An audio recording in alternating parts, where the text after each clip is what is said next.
Hello, everyone. Welcome to, I don't even know what date it is today. Oh, my computer tells me the 22nd, October 22nd team meeting. I'm just welcoming you, and I have a question for you. We're all a part of this detox challenge, and it's been interesting, hasn't it? Lots of interesting things happening. So my question to you is, how many of you have had people join the challenge? Like people that you asked. Okay. Oh, that So, was that me, Penny? yeah, it's you Okay. now. Um, what did you do to get people to join? And we want you to reflect. We're taking you guys through it'll become clear in the end, but we're taking you through an activity. So we want two people to share how did you feel about when people joined and what specifically did you do to get people to join? So we're just going to leave it open. Yeah. So Two unmute people yourself can. and and share all of your wisdom. Yeah. Okay, so the question was, what did I do to get people to join the detox challenge? Yes. I feel like I wanted to promote the value of that because I knew I needed that. I mean, like, I need to drop sugar. It's everywhere. Like we said, you put ketchup on your plate. So you're a lot more mindful when you're being accountable. And I know that if I ask people to join the challenge with me, they might be more mindful like I am too. Okay.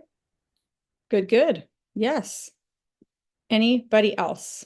Like, how did you? Oh, yeah, Sheila? You're asking for like the nitty gritty, right? Just anything. What your mom shared was good, but also like, what did you physically do? That's what I So was she got wondering. people in through accountability. What did you do to get people to join? Okay, so I shared about it a lot on social media. I was very consistent in my sharing on social media. Every day in my stories, I would talk about it so that people would hear about it. I also shared posts that would receive a lot of engagement because those posts would then make people comment on it. And then they would see my other posts as well, because that's how the algorithm works. So I kind of played the Facebook game. I wanted people to comment on the silly posts because if they commented on those, they would see the more serious posts, even if they don't comment on them. And so when the Nice. more serious posts did come up, then they were more in tune to it. Um, Priming your algorithm is also messaging people. If you're going to message them, they're going to see your posts more too. So I kind of played the Facebook game, which is part of this business. Yeah. I saw a couple posts out there and I can't remember who, but who talked about sugar this week? Like even separate from the detox challenge. Did anyone do a random post that was like, did you know that sugar, blah, blah, blah? Who did that? Yeah. Because you want I to did educate people, right? today I did that. Yeah. Yeah. Okay, here's like a side question. I'm going off script just a tiny bit. Has anyone noticed that now that we're saying no sugar, that's all you want to eat? I keep passing these little chocolate bars that I never eat. I never eat them, but this is all I can think about. I wonder what that's all about. The parasites. You don't really need to stop sugar. Just eat it. Eat it. They're evil. Awesome. All right, Penny next.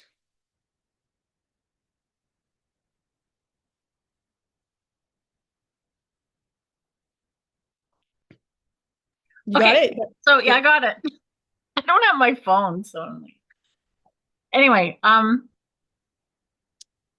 how were any of you who asked people to join, were any of you really disappointed in the fact that they didn't? Just by a show of hands. Yeah. I was a little disappointed. Um, but just just hang on for a sec because that disappointment, it doesn't necessarily mean a bad thing, right? Like it's okay to feel that disappointment every once in a while because then you start to think, what can I do next time? But you can also start to think, but I asked that person and they said no, but I still asked. I Mhm. still asked. They still thought that they were like included in something that I cared enough to say, hey, do you want to clean out your liver? I still asked. And so Shelley, oh, It makes more sense for you to finish now. Sorry, it makes more oh, sense, Penny, for you to actually for talk me to about the finish? 10 touches thing, and then I'll do the other thing because the way you're, Okay. yeah. So keep going. So if you were disappointed, it's like I said, I was really disappointed, but then I thought it's not necessarily all that bad because on Thursday I have a meeting with a lady who responded to my post about the detox. And she might not be doing it with us now, but I get to talk to her about it for future. Also, it takes about like 12 to 15 touches. So if this is a new person that you've reached out to and you're like, this is what I want to do, I'm going on this detox challenge. Would you like to join me? If it's out of the blue, they're probably going to go, I don't really know enough about this. I'm not sure that I trust it, but they're going to keep watching and they're going to watch your posts. They're going to watch how you respond in the future to all of the things that we share all of the time. And like it used to be 7 to 10 touches. And now because everything is so inundated with sales, sales, sales, it's 12 to 15. And you just need, this is where Plexus is different though, because we seem to be more intentional with our reach outs. So they might say no to this, but hey, there's an event coming up. I reached out to you about this detox thing, but maybe you can join this event because we're going to be talking about it in this event. And maybe next time there's another detox challenge. That's right, March. They'll join, right? But maybe they won't. And maybe they won't for 5 years. But the point is, every reach out you do and every invite you have, you're still starting to fill your funnel. And these people are watching. And pretty soon, someone's going to go, I think I'm going to drip out of that funnel and just take a chance and trust that Melinda and Rebecca and Lena and Kelly and Colleen and Sarah actually know what they're talking about. And I'm going to try this, right? So it's okay to feel the discouragement, but don't stay there too long because you actually did the work and you made a reach out. So whether it's for a challenge or not, it doesn't really matter. Okay, to Yeah. you. And the thing to remember is I had someone like 5 years ago ask me to open a real estate agency with them randomly. I was like, no, it's not my thing. But 5 years later, I remember and I'm thinking about it. And if there's any part of me that deep down wanted to do real estate, that's what we talk about planting a seed. It's there. Mhm. Okay. So any reach out you did, even if they said no, is not a bad result. But having said that, we're going to have honesty hour. Could you have done something differently? So what are you sitting in the result that you expected? Were there things you actually didn't do? So we're going to help each other and help ourselves by being like, what is something you could have done that maybe you didn't do?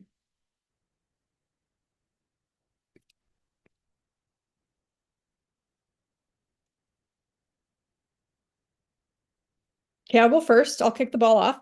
I kind of have been trying to be organized and I've had a bit of a posting plan. And so instead of disrupting my posting plan, I could have posted about this maybe a little sooner, right? When I started posting about it and putting my stories, it was every day. It was there. It was really intentional. I thought I had posts that flowed, and like Shale, I put some really fun ones in there, but I probably could have started a little bit sooner. But I was like, well, no, there's lots of time, right? So that's what I could have done because I've had a couple reach outs today and they can still join, but it's later, right? So what else could you have done to increase your results is what we want to ask.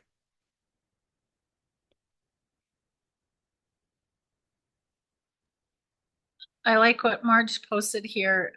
Just connected even more on non-plexus things, like just really starting to talk to people just where they're at, and not necessarily bring plexus up or not. Like, do you want to expand on that, Marge? I feel like the more conversation you have with other people on all levels of life, whatever you connect on, the more they know and feel that they trust you, that when you come with a question, they will be like, oh, that's what you're doing. And then they lean in better because they've already gotten to know who Marge is. And so the more conversation that you have about non-plexus things, you cover more. It's just like a friendship, right? You talk about all sorts of things.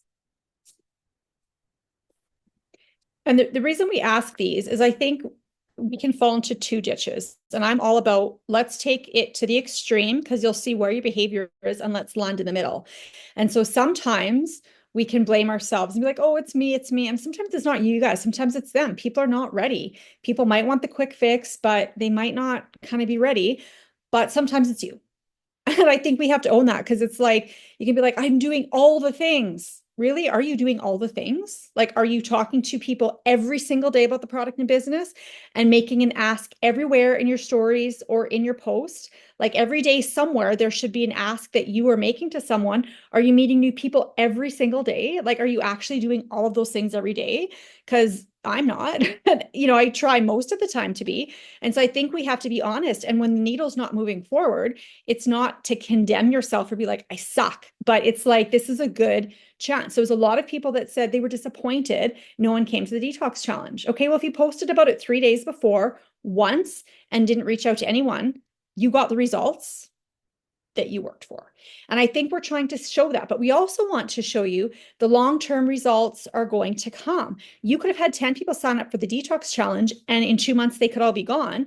And you could have asked 10 people, no one might have started, but in 2 months you might have 10 brand new customers, right? So the detox challenge is an opportunity. Like, why do we do these things, right? Yes, Marge said accountability, it's good. We can all do that in ourselves. We're big people, right? We don't need this. Why are we doing this? We're doing this because it's something to invite people to. You need to be doing follow up with people you've talked to, but follow up doesn't have to be the same. Follow up is not always, hey, do you want to do the products with me? It's, can I get you a sample? Do you want to come to my event? Do you want to do a challenge with me? So we're basically giving you a whole script, a whole idea of a way to ask and connect with people. So that's a big part of it. The second part of it is getting helping you get your brain around your posting because you can post about your results and business and different things. But now we're talking detox. So now you can talk about dish soap and you can talk about toxins. You can talk about cleanses. You can talk about the fact that you could be 100% toxin free and you're not going to be toxin free. You go into someone else's house and they have scented candles everywhere or whatever the thing may be, right? So that this is a part of life. So we're basically giving you a platform to help you reach your audience and help you have another way to connect. So if you do, like I did the challenge the first year in 2020. Since then, I do not have a desire to lose weight, but I do it every year and I promote it every year because other people want it and I'm doing it with them. I'm not doing this for me. This is not about Shelly's sugar detox. This is about who can I do it for?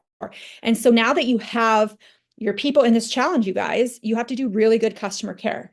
You should be messaging them besides the big group, messaging them daily. How are you doing? Even if you don't need accountability, just say, hey guys, I'm going into buy my kids a Timbit. Help me that I don't like get one. And then, do you know what I mean? Like you need to create relationship. You need to create conversation.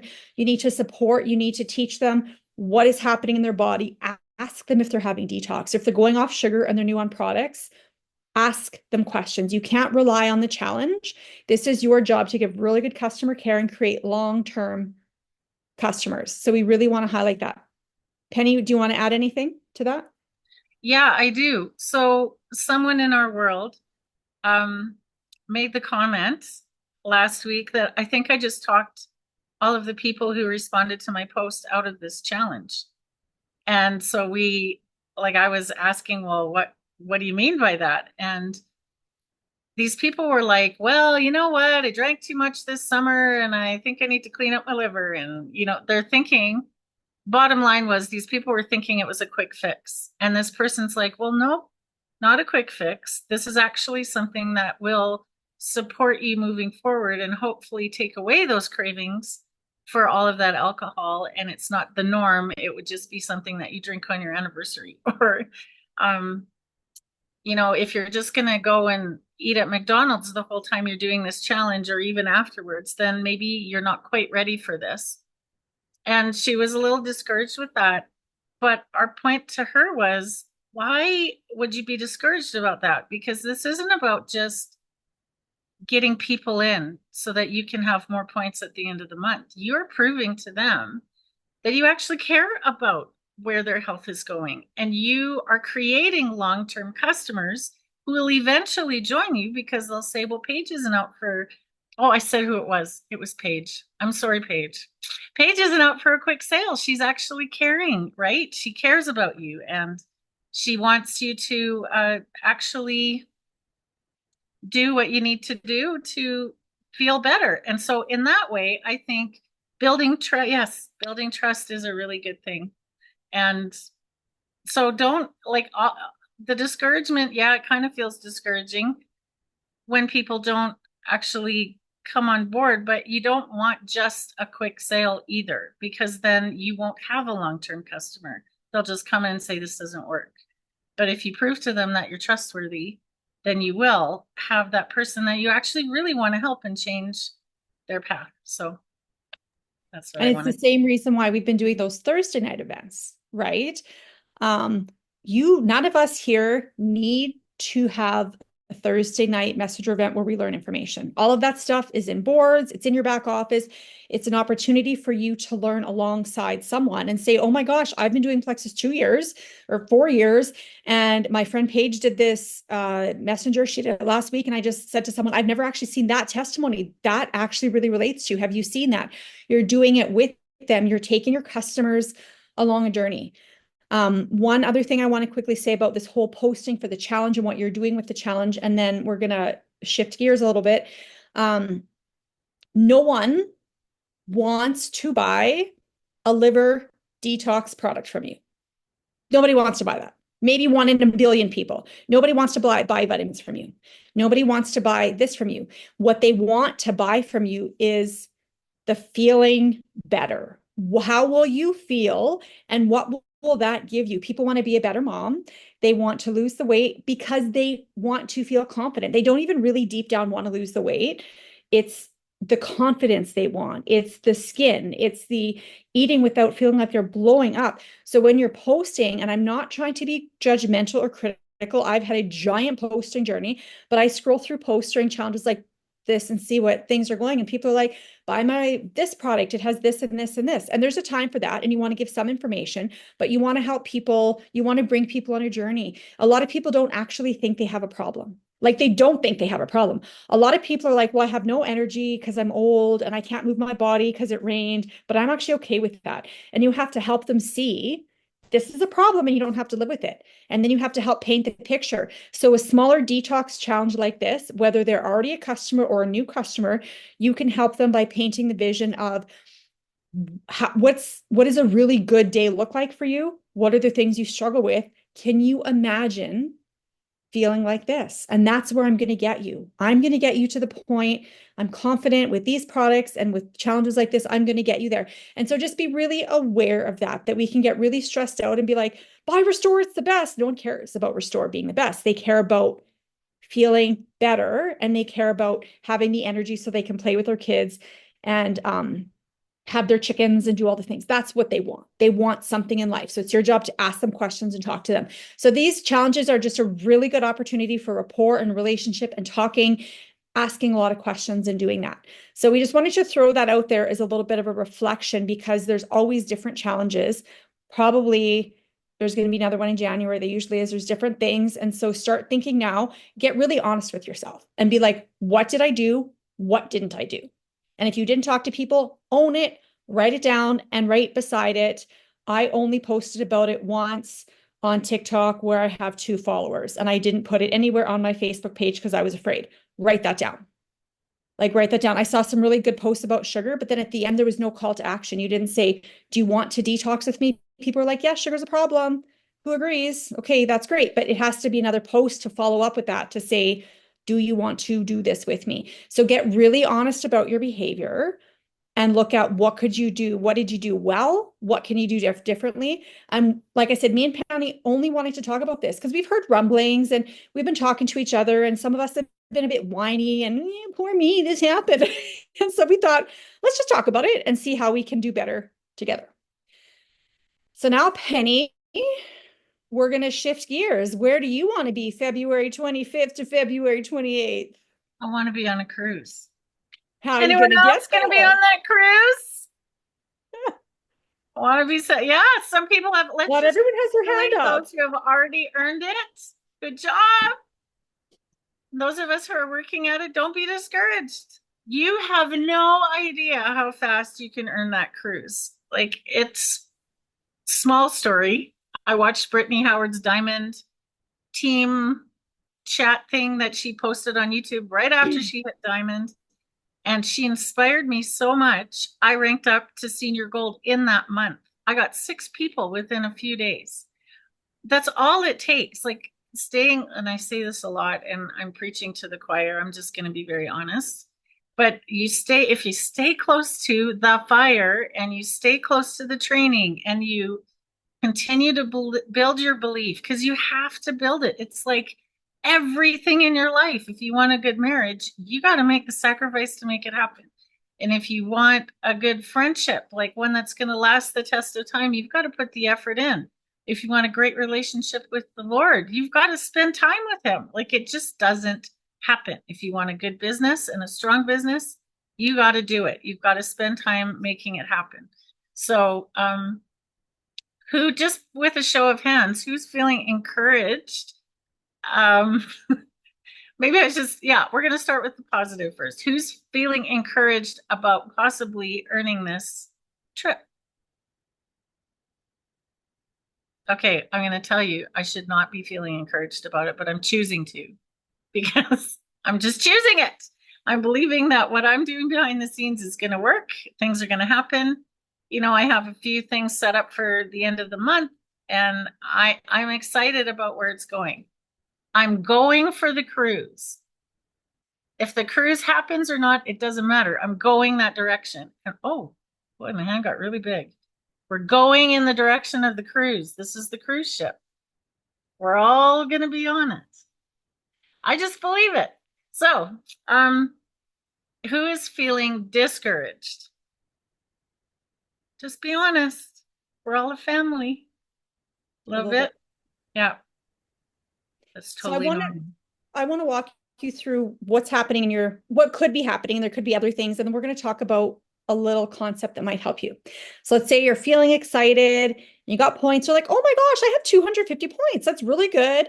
I know I get lots of points for retention, and you figure it out. And then you hear 2 people earned them and other people have more points than you.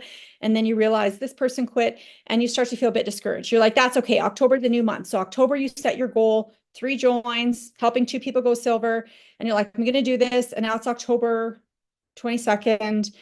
And you're like, wow, you start to compromise on your goals. And to compare it to diet, I like to compare health and diet because they go really well together. And then if you're not in a business journey here, it can relate to your health journey. But this is what happens. Well, I was supposed to lose 10 pounds by Monday. It's Sunday. I've only lost 6. So I'm just going to have a bite of a donut because I didn't do it anyways. And then you end up eating 4 donuts and 2 chocolate bars. And you're like, well, how did that happen? Right? So you compromise in one area and it affects the rest of your results. And now you've told yourself you can't do it. So this is what happens at this point. It's October 22nd. I don't have my 3 joins. I'm not going to get 3 joins. Everyone says no. And you start to get really negative. And you're like, oh, fine, whatever. I'm going to stop asking people and I'm just going to make pretty Canva graphics because that's actually fun. And I'm going to go spend time making 22 reels about my dog because he's a good time. And that's work related. And you do a whole bunch of activities that keep you busy. And then the 28th comes and Marge is like, okay, subs are in. How many people? And you go, oh my gosh, okay, I got to sign people. And you either freeze or you do these spammy, pammy messages that are creepy that you wake up and go, oh, I can't believe that. And I have to see her at work tomorrow. That's awful. And the end of the month comes and you're frustrated and then you quit from November 1st to 3rd. This is called, Penny, this is called micro quitting. You have a goal and at some point you determine you no longer have the time for the goal, so you quit. So here, has anyone done that? Like, besides Penny and me, does this relate to anybody? Yes. Okay, I'm assuming I see a whole bunch of faces tonight that are really still, but I'm assuming you guys, I'm imagining your hands all raised. So what you're going to do is this. You are not going to change your goal. Let's everyone unmute and repeat after me. 1, 2, 3. I'm not going to change my goal. I'm not going to change my goal. Okay, we're not going to change it. If you said you're signing up 3 level 1s and you've had 6 no's, you're not going to change your goal. What you're going to do is this. You're going to push back the goal post, but you're going to act with the same level of intensity. There's 9 days left. There is time. We have all had the random person that messages us out of the blue. And I know for a fact you haven't asked all the people, because I haven't asked all the people. And hypothetically, if you've asked all 500 of your Facebook friends, everyone, and they've all said no, follow up and invite them to an event, do all the things, and spend that time meeting more people. In 9 days, you can meet someone, you can work on that, and maybe you can help with your goals next month. But micro quitting, it happens often and it happens early. And I think Sheila has a story about this and a leaders retreat once, and you were close, weren't you? Twice. Very painful. I hope you guys never have to experience that. So learn from my mistakes. The one time was a miscalculation. Miscalculated my points and how many people I needed, and ended up, I think, like 2 short. 1 short. Oh, it was bad. It was very bad. And the next time, I don't know which one was first, was just micro quitting. And then all of a sudden realizing I was closer than what I thought I would be. And then scrambling and then not getting there. And so it was on me. Both times it was on me, but the micro quitting one hurt more because I could have done it if I had not. And when you micro quit, you give yourself like a back door, like, well, if I had tried harder, I didn't give it my 110%. Kind of like appease yourself a little bit. And it's honestly just makes it all the more sadder for yourself instead of just fully giving it all you have. And then if you don't make it, you know that you could have done it. Like if you don't make it, you know you did everything you possibly could have. Like you gave it all you had, and you get to be proud of that. Mm-hmm. I think we've all done micro quitting in something, and I think it's good to recognize it early on, because you get in momentum, and it's like Marge talks about pushing the ball up the hill or the boulder up the hill. And then if you stop, you don't realize it, but you actually backslide a bit. So keeping the momentum going is really good. So, and here's the honest truth, guys. If you think, well, that's okay if I don't make the cruise, there's a lot of great people on this Facebook and we'll just sit and we'll have Zooms and feel sorry for ourselves. No, because we're going to be on the cruise, you guys. We're all going to be on the cruise. So if you like, you're going to want to be there. You're going to want to be there. So 3 practical things I want you guys to do. When we get off this Zoom, write down a list, 15 minutes, 3 activities. These are your ride or die activities. What 3 things will you do regardless of the circumstance?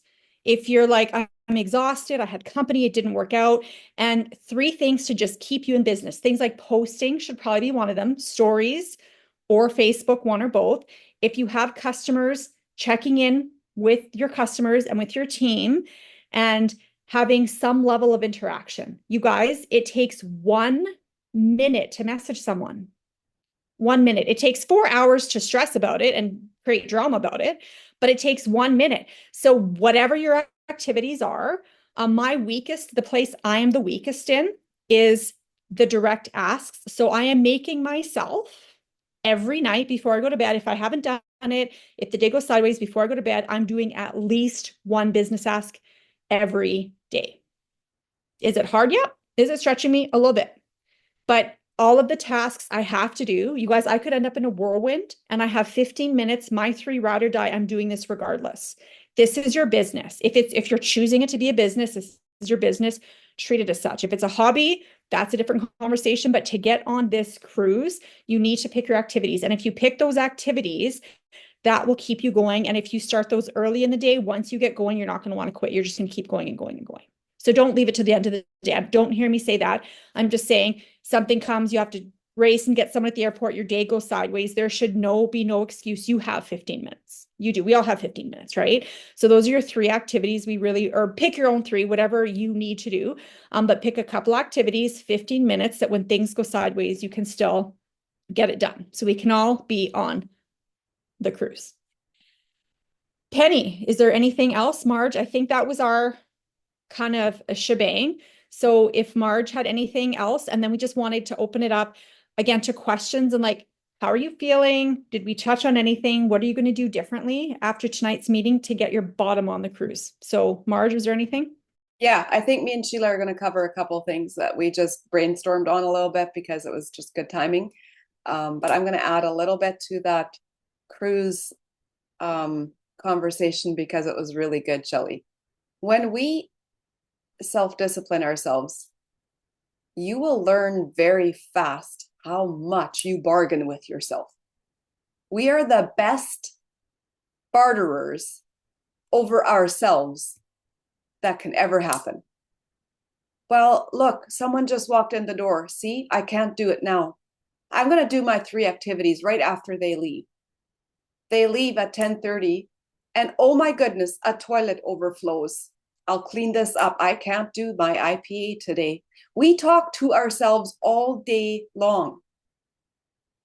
And I'm saying this just as much to myself as anyone else here, because when you develop self-awareness of how we talk to ourselves, then you have all the answers of why you self-sabotage, of why it's hard to do that business ask, of why when you sit down and say, I've got 15 minutes, I have no one to talk to.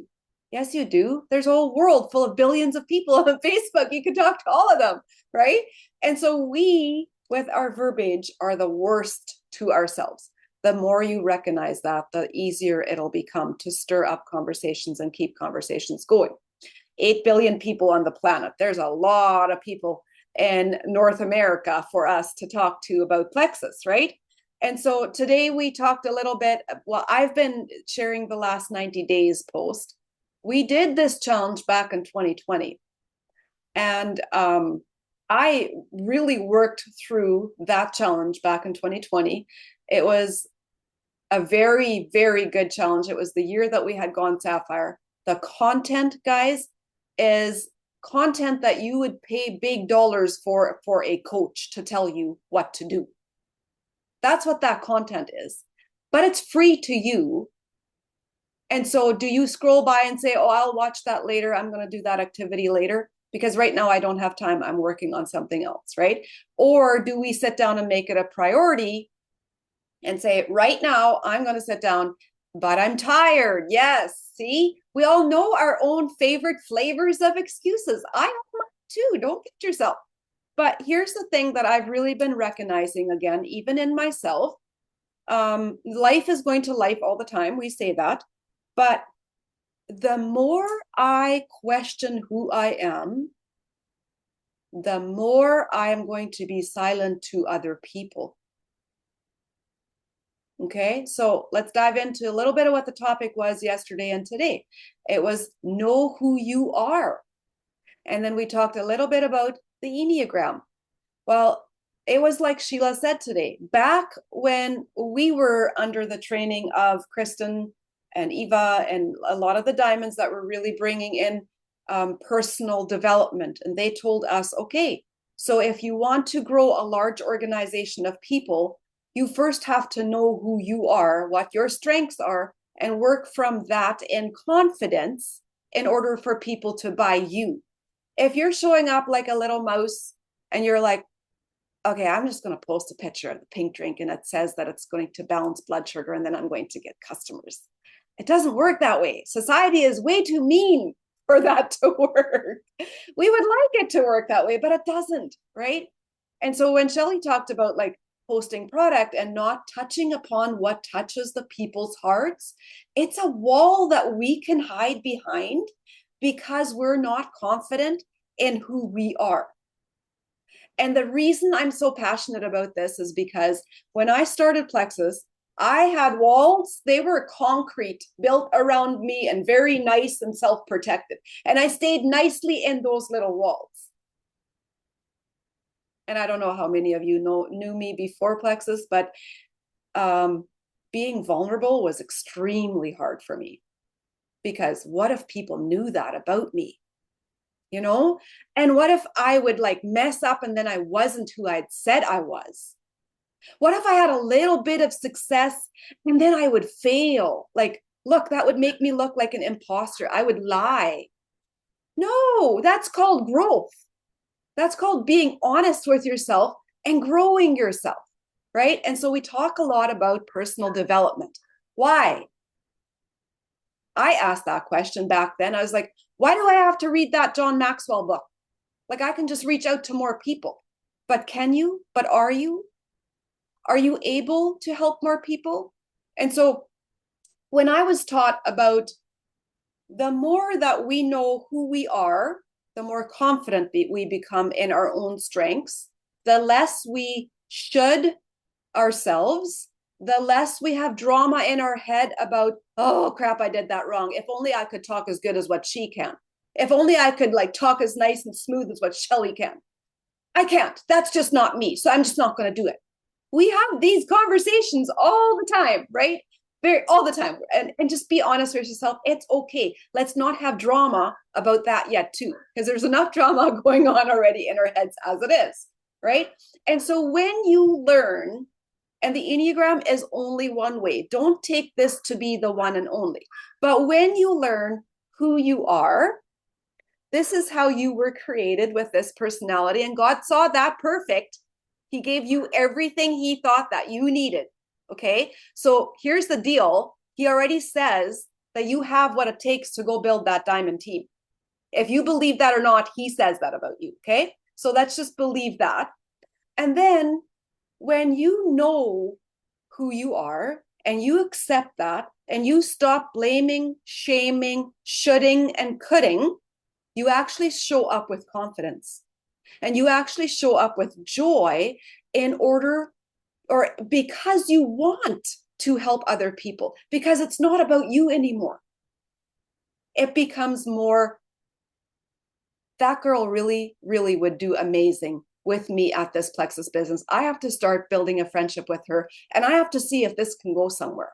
Like, I have something to bring to her. I'm excited about that. She could be amazing at what I'm trying to do here. It's not, oh, I have now achieved and now I'm going to go teach other people. No, no, no. You want to become a leader who develops leaders. You don't need followers. People in the world all have followers. Influencers, all they have is followers. They're not developing leaders. What you want here is confidence in yourself, that you can say, this is who I am. This is what I love. And this is who you are, and this is what you love. Wouldn't you be amazing at my table too? Let's do this together. That's the power in knowing who you are, right? And so talked a little bit about the Enneagram. Sheila has a really good story. I know my story in the Enneagram was, and like I said, hear my thoughts on the Enneagram, guys. It's largely contradictory in the world. So you can, believe what you want, you choose. I know the history about it. I know that there's a lot of things that don't match up with that. There's stories around it, whatever. You get to choose that. There's also a lot of other personality tests that are out there that could also show you more your strengths and things like that. But we're talking about the Enneagram right now. And when you know your type, you tend to be more powerful in being who you are instead of working so hard to try to not be who you think you shouldn't be. You're wasting all that energy, right?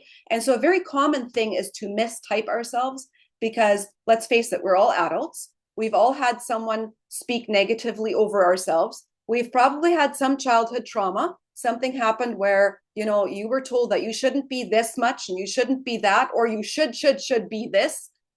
That's childhood growth that we often cling to, or that we attach to a belief about ourselves and think that's who I am. I was told to, most of my life, I was told to be quiet. Now I get paid to talk. So there's that, right? When you learn who you truly are, you get to help people learn who they truly are. What's more powerful than that? And so when I came to the Enneagram, it was very interesting for me to go through the types. And I had good people. And if I know you, and if any of you have questions about like, what do you think, what type do you think I am? I would be happy to answer, but understand that I am just, an outside perspective, right? But I had good people speaking over me and saying, Marge, I think you're an 8. Guys, that was the last number I wanted to be. Go read the 8s. I did not want to be an 8. It wasn't very attractive. I was also quite on the unhealthy side of 8s at that time, because I still had to deal with some of my shies, right? I learned that it's okay that I am 8. I have a lot of very good strengths that other people do not have, okay? And so I learned to focus on the unhealthy side of me that I wanted to heal and become the healthy version of 8, because the world needs 8s desperately. And so what we see commonly when people first get into an Enneagram is exactly what I did. Sheila has a similar story.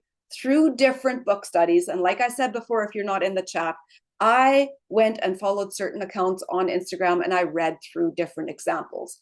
And I have now come to a point where, okay, so there's a lot of 8 meme jokes out there that are really funny, but most of them I can now proudly say that's the unhealthy version of an 8.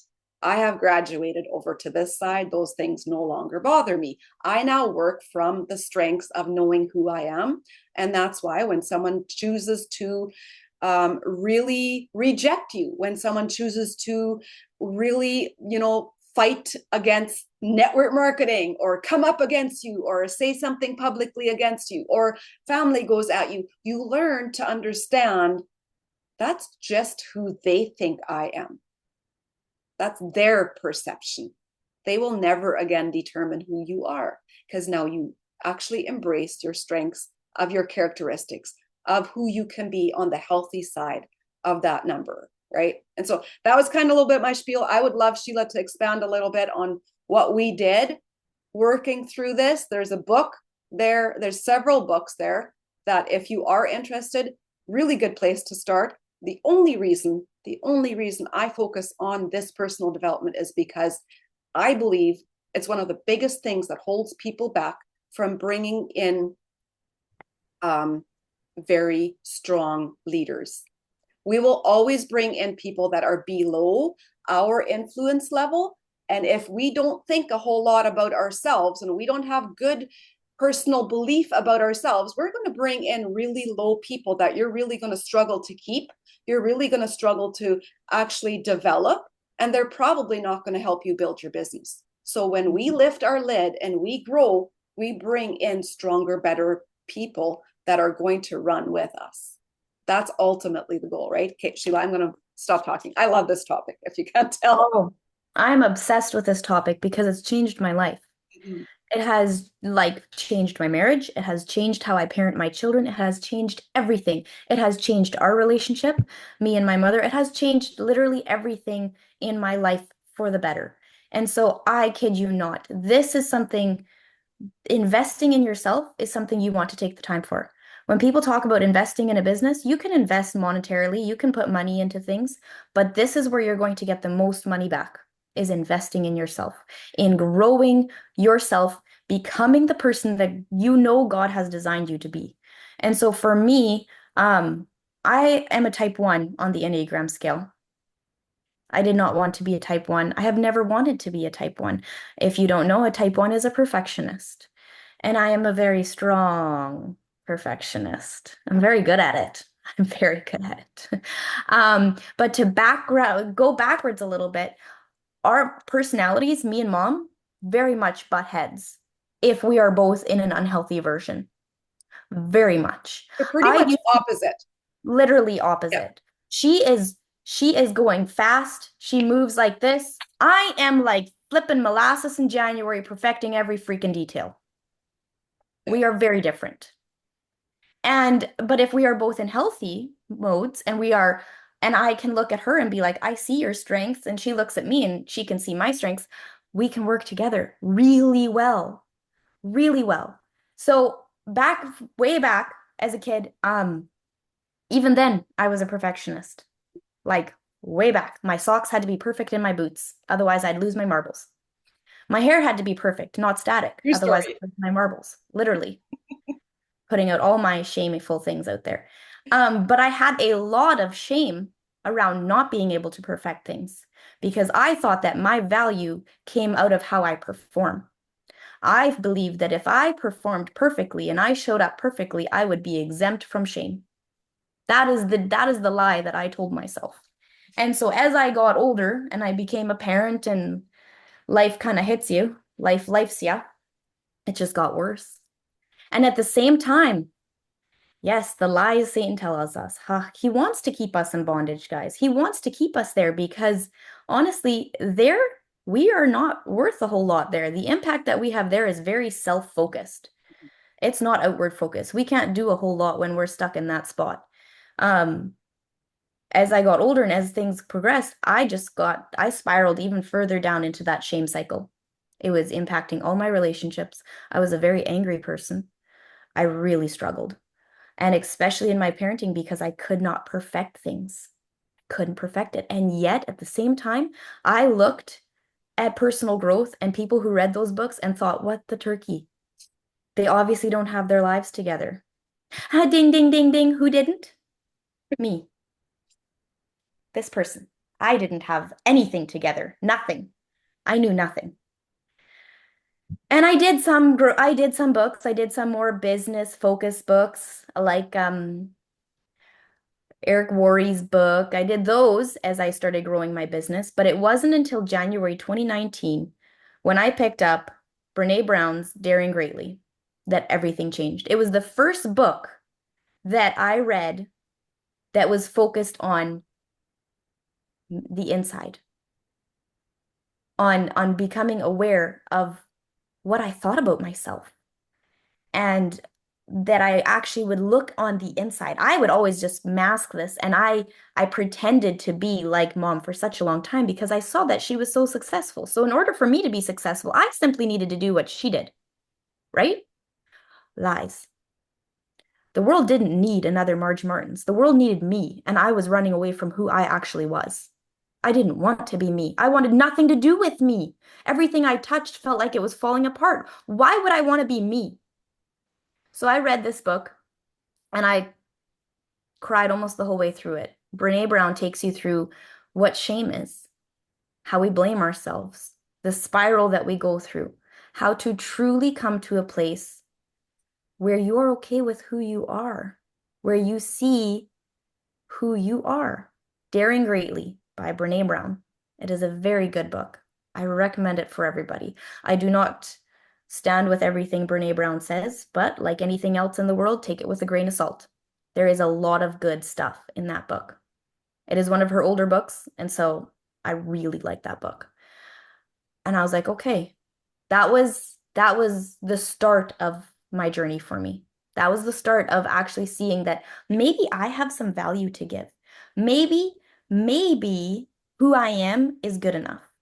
And then we dug into personalities and just simply understanding what your personality is. Oh, that's why I think the way I think. Oh, that's why I do that. That awareness is huge. It's huge. So because of my perfectionism, if there is chaos around me and I can't perfect it, I'll snap. But I don't have to do that. I don't have to be that person. I don't have to be that snappy mom. I get to have awareness around that and then change those actions. And it's not easy. It's not an overnight thing. I've done this for quite a while now, and I'm still very much a work in progress. And certain times of the month, it's still really not so good. Let's just be honest. But if I look at where I am now compared to where I was January 2019, I have grown so much. I am not the same person anymore.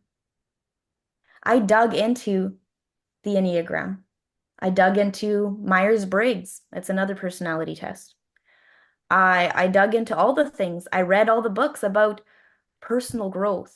Business growth is great, but I started reading books about how to grow me because I started to realize that if I was going to grow this business, if I was going to get somewhere, then I needed to grow me first. If you are in a season, I posted about waiting this morning. If you are in a season of waiting, now is a golden time. This is the time where you invest those things because now you have the time to do that. Invest in your personal growth. Read those books because they are going to become your foundation. Listen to those podcasts. Focus on those mindsets. I had a scarcity mindset when it came to money. I had scarcity mindsets when it came to what I was capable of. Focus on those things. Learn about yourself, who you are, see the gifts that God has given you, and realize that a lot of the things that you thought were not gifts, that were things you really didn't want to have, like perfectionism, are actually your strengths. That's my strength. I'm really good at it. To me, it comes easily. And we need good perfectionists in this world. Otherwise, we would not have a single plane in the sky. We would not have a single skyscraper. We would not have the pyramids. We would have none of those things if it wasn't for people that weren't perfectionists because they do their job perfectly. They see the little details. We need the go-getters. We need the people lovers. We need the fun people. We need every personality type. So don't pretend to be somebody else. Be okay with being you because that's who God made you to be. And we need you as you desperately. Your husband needs you as who you are. Your kids need you as who you are. Your team needs you as who you are. So if you are digging into something like the Enneagram, my biggest piece of advice would be to go to the Enneagram website. Can't remember I think it's called Enneagram Institute. On their page, they have a page where you can literally just read the fears of each type. The fears. Think of yourself as a child and read through those. And then your top fear, that's probably your type. So my top fear was to not get things right, to not be perfect enough, to not be loved, to mess up and then have people not love me for it. A type 3, their top fear is I have to remember this one. It's to mess. I can't remember it off the top of my head, but my husband is a type 3. So our fears were very different. And once I understood how he thought, it was like, oh, that makes so much sense. It makes so much sense. Investing in yourself is worth so much. So much. This is how we change generations. This is how we change the future that comes after us, is because we are changing ourselves to make the future a better place. So I'm going to get off my pedestal now. I'm just like, Mom, I love this topic because it's changed my life so much. I'm going to wrap up a little bit with some examples of why this has been so good for us to work together this way, because when we learned, and fortunately we were like more so, maybe I got into it a little bit earlier than Sheila did, but not too far apart. And so we all of a sudden started seeing, oh, this makes sense. When we were both in our healthy versions, I would get the brainstorm and the idea and the bones of this big picture. And I was able to throw this big picture at Sheila and get her all excited and say, look, we could do this. And then we could do that. And then we could do all these things. And then this would happen. And she would be like, hold the boat. But what's in between the bones? And I was like, I don't know, but it's going to be amazing.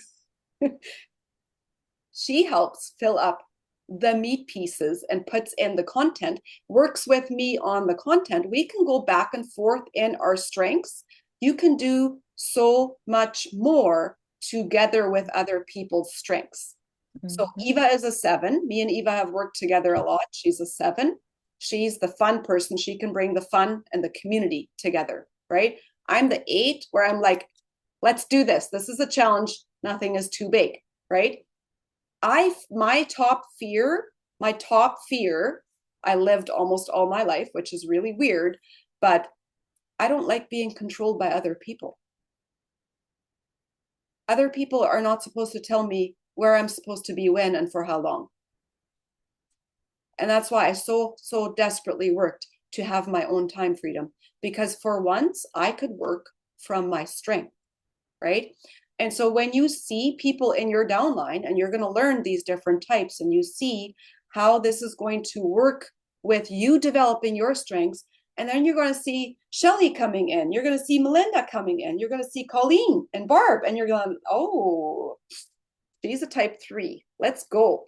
I know exactly what's going to motivate her. I know what she fears. You're going to learn these things about your downline that is going to help you bring out the best in them. That's what your goal is. Remember, I said there's enough influencers that just have followers. We're here to develop leaders. We want to become a leader of leaders. And so if you choose to get this book, in the beginning is what it means to dare greatly.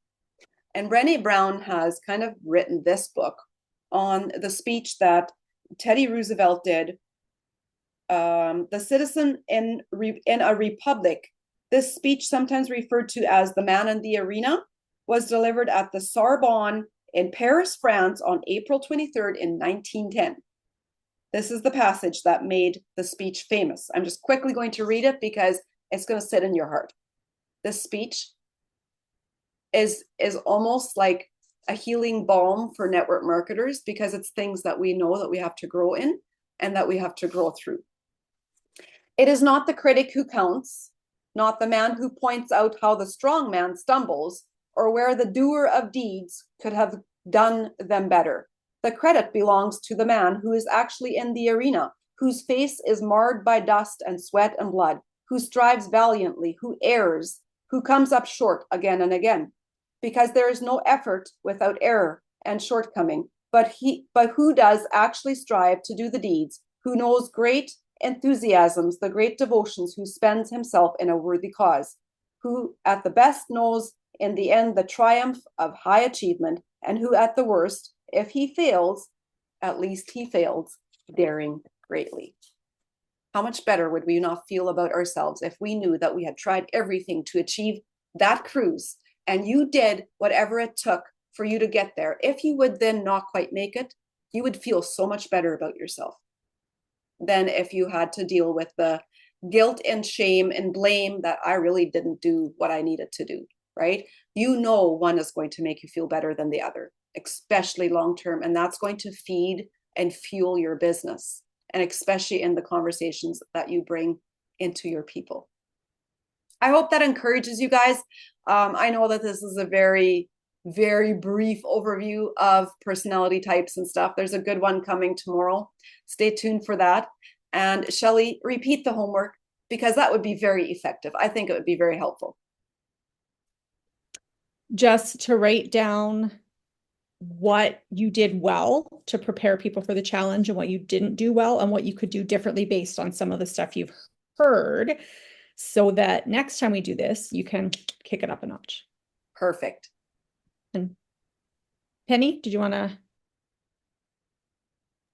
Awesome. Okay. Thank you guys for coming. Thanks for coming out. A valuable evening, and let's go detox together. Thank you so much for being here. Take care, guys.